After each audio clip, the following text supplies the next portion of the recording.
Tá?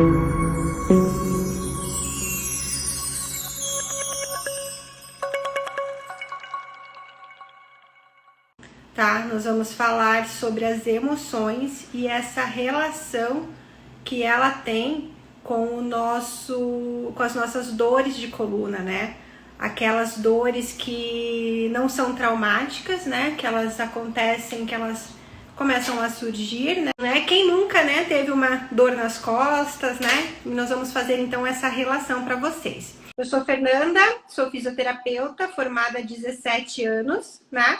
E trabalho com osteopatia e a nova medicina germânica. Eu uni a informação do conceito emoção, relacionando então com a visão que a medicina germânica tem sobre as dores de coluna daí, né?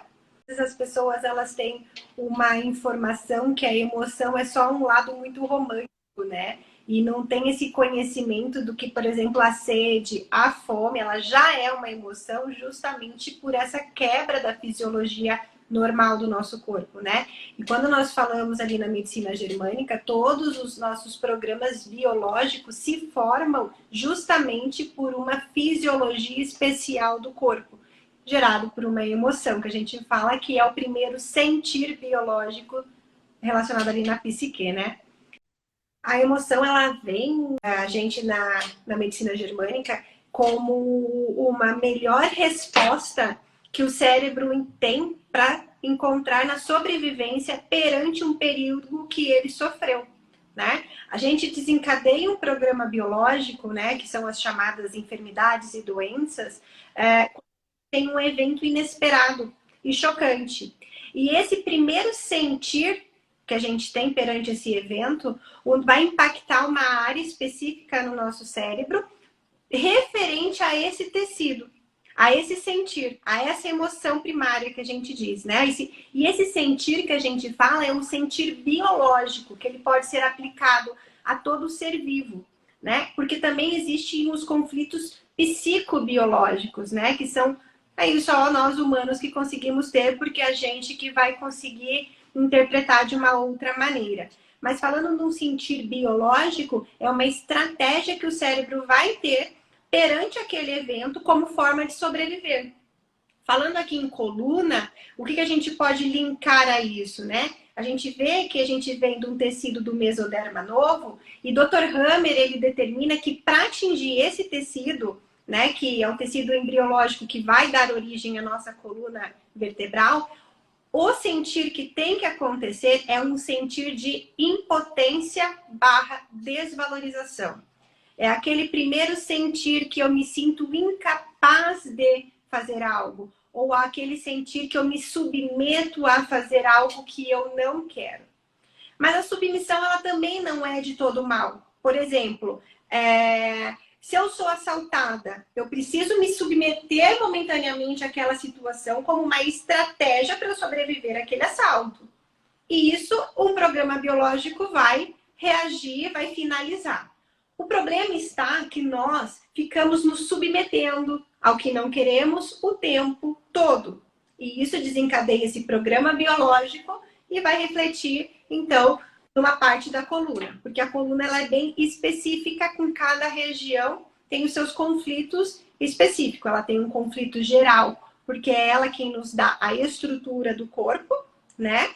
Porém, cada segmento da coluna tem que seguir o seu sentido biológico específico daí, né?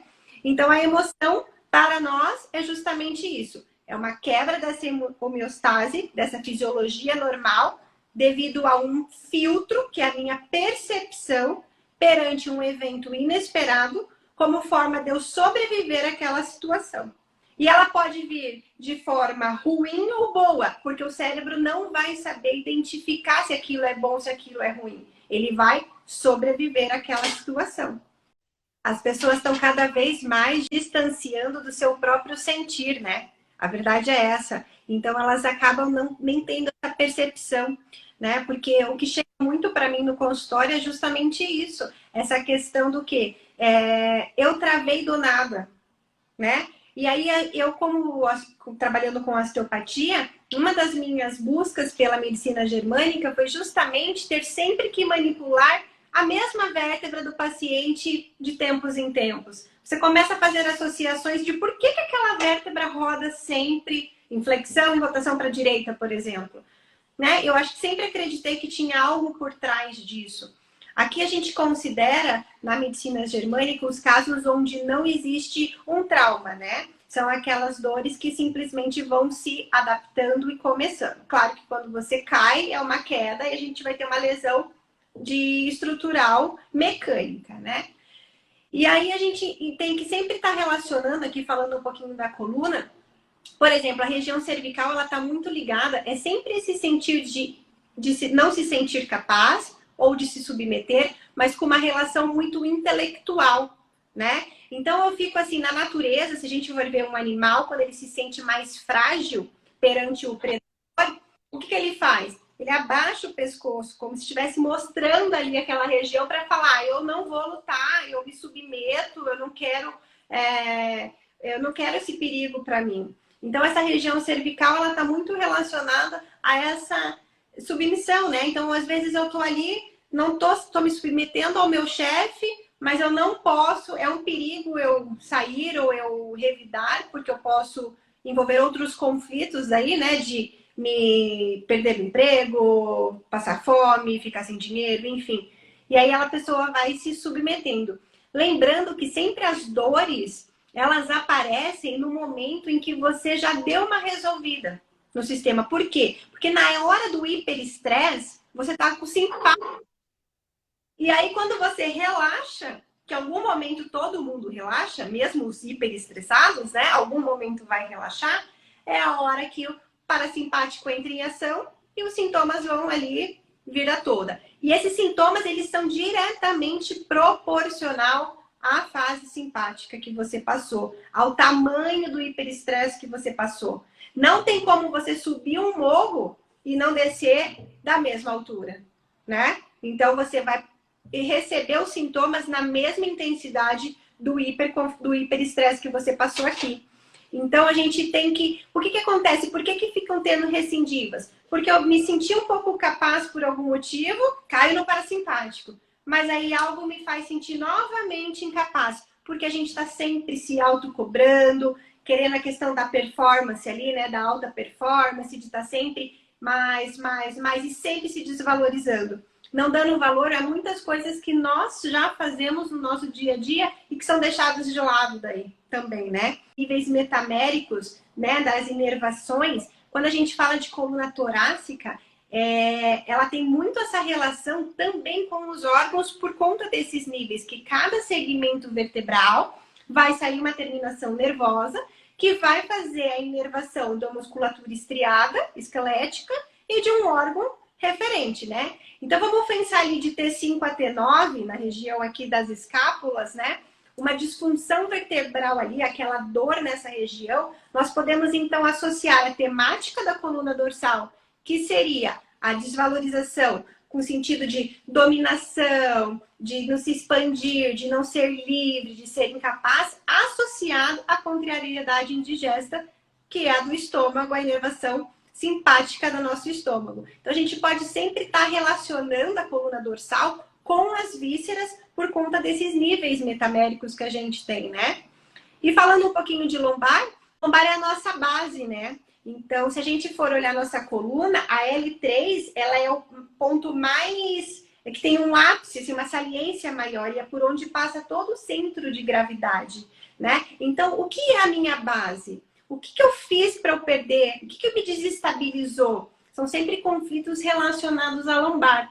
Quando você perde, são conflitos desestabilizantes, né? Onde você não se sente apoiado e também pode ter uma relação com conflitos de oposição. Isso quando a gente já tem um comprometimento do nervo ciático daí, sabe? Eu brinco até com meus pacientes, é como se você tivesse com uma bola de presidiário no pé querendo ir e você não consegue avançar.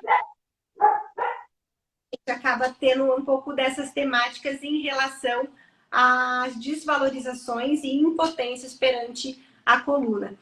Uma coisa bem legal que de forma abrangente, claro, eu sempre digo nas minhas lives, nos meus stories, que tudo isso que a gente fala é uma coisa muito geral. É preciso entrar muito na história de cada um, porque cada um tem um filtro de percepção e reage de uma maneira. A gente fala o que aquela função biológica nos transmite, por isso que a gente fala ali um pouco de forma global, né? Mas a coluna em si, como ela é nosso eixo, olha que interessante, ela é nosso eixo de sustentação, de proteção também, né?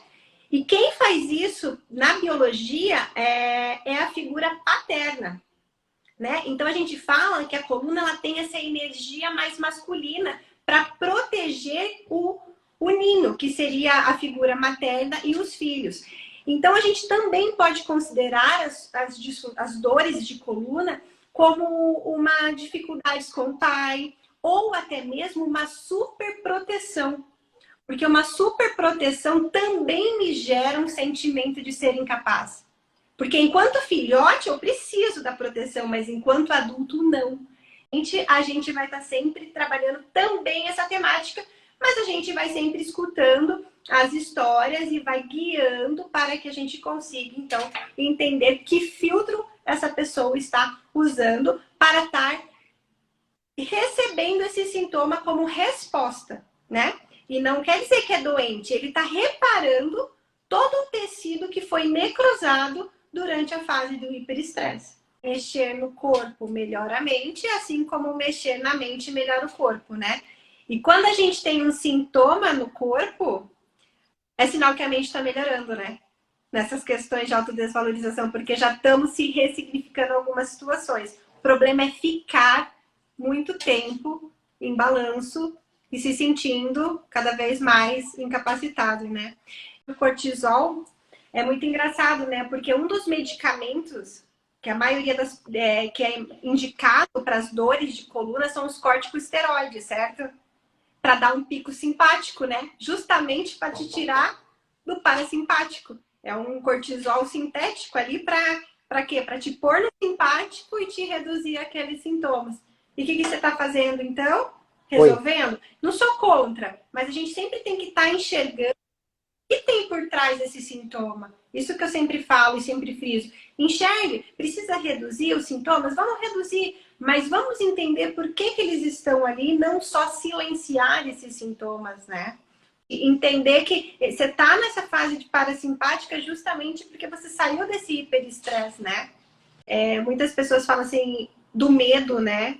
O medo, ele é um sentir biológico necessário, né? O problema é que nós estamos agora vivenciando o dia inteiro sinais que nos despertam o medo, sem a gente perceber, né? É no Jornal da Manhã, aí é um paciente, o paciente das 8, das 9, das 10, das 11, volta o jornal, aí chega o marido, a conversa é essa. Então a gente está o tempo inteiro despertando gatilhos que nos fazem sentir isso, sem a gente perceber, porque o nosso cérebro, ele replica sempre o que ele conheceu, como informação, como estratégia para sobreviver em algum momento, né?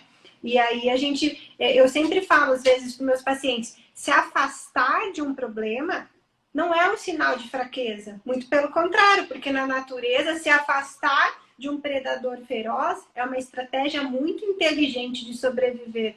Então, por que a gente não pode se afastar dessas coisas que a gente sabe que está nos adoecendo, que está nos causando dor, para que a gente possa ter uma imunidade boa quando a gente funciona em fisiologia normal do nosso corpo, quando a gente dorme no horário certo, acorda no horário certo, onde o nosso sistema nervoso autônomo dia está predominantemente simpático e noite predominantemente parasimpático em normotonia, né? A gente mesmo não consegue, a gente tem, o nosso doutor, eu brinco com meus pacientes, está dentro de você mesmo.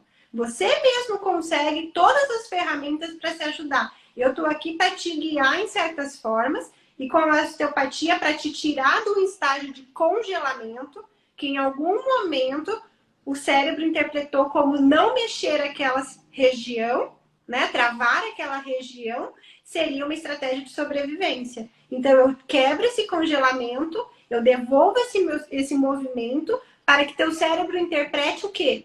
Que não há perigo em se movimentar, que você pode se movimentar. E aí você vai ver o que você vai fazer com as informações que a gente vai dando para conseguir encontrar a normotonia, né? Aí são as escolhas, né? Eu quero fazer curar rápido uma coisa que não se machucou de um minuto para o outro, que não se esformou de um minuto para o outro. Ela é consequência, ela é uma resposta a tudo que você vem passando ao longo da sua vida, ao longo do tempo, né? Então aí são as escolhas que cabe a cada um decidir, né? E uma coisa que eu sempre digo, como eu trabalho com a osteopatia, o maior conflito ativo é então de impotência e desvalorização que a pessoa acaba se sentindo. Esse é meu pano de fundo do meu consultório, vamos dizer assim, né? Eu sempre falo, as pessoas falam, mas como que eu tenho que me sentir então? Sentir desvalorizado é comum. A gente sempre vai se sentir incapaz de fazer algo, desvalorizado em alguma situação na nossa vida, mas a gente precisa reconhecer que a gente tem essas limitações e se cobrar menos, porque a gente vai ter. E se a gente mudar esse filtro e essa percepção, tudo muda também, né? Seus sintomas mudam, teu corpo muda, tua mente muda e você muda e tem qualidade de vida daí. Não só de dor, mas de vida daí.